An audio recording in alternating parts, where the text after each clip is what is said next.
I'm Rachael Latham, and if I had 3 minutes of Channel 4 airtime, I'd use it to talk to an audience about something that would hopefully interest them and engage them.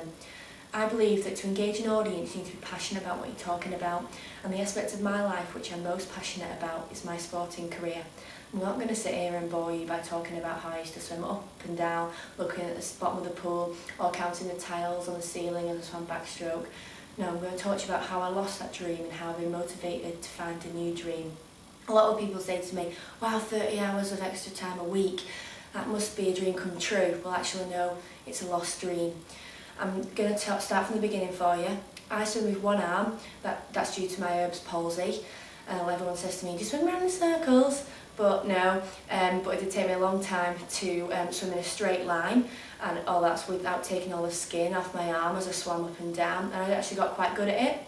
I went to the Paralympic Beijing Games where I came 5th and won medals at the World Championships and the Paralympic World Cup. But as you can imagine, swimming with just one arm can cause a lot of strain on your arm, and I actually had to have an operation even before I could go to Beijing. It wasn't until last summer though that I realised the impact that it could actually have on my arm, and it was starting to keep me up in the night, and I just wasn't coping with this pain. It became a massive priority to find out what the problem was. It's obviously way out of my comfort zone to know this, but it wasn't out of the comfort zone of a consultant who, after MRI scans, physio, and basically prodding me about, he came to the conclusion that if I carried on swinging my arm round for 30 hours a week, I could actually risk losing the use of my arm.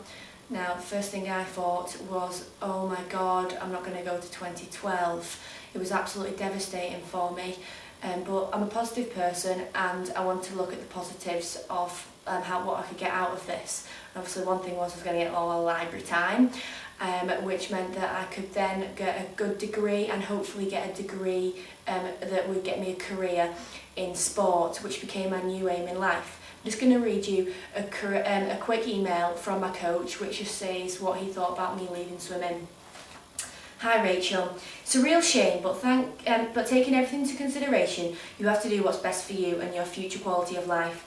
I have to say that I personally have really missed your presence this last year, and I'd like to thank you, Rach, for all the effort you put in during your time in Manchester, and also for the qualities that you as an individual brought to my training sessions.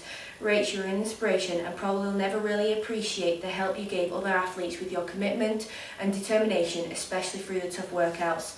That's a quality you will never lose. You will take it into your working life now, and believe me, it will take you a very long way. Now, I'd just like to ask you to help me achieve a new goal in life, and that's to create a career out of sport. And I want to do that by being the Channel 4 presenter for the 2012 London Paralympic Games. Thank you very much for listening.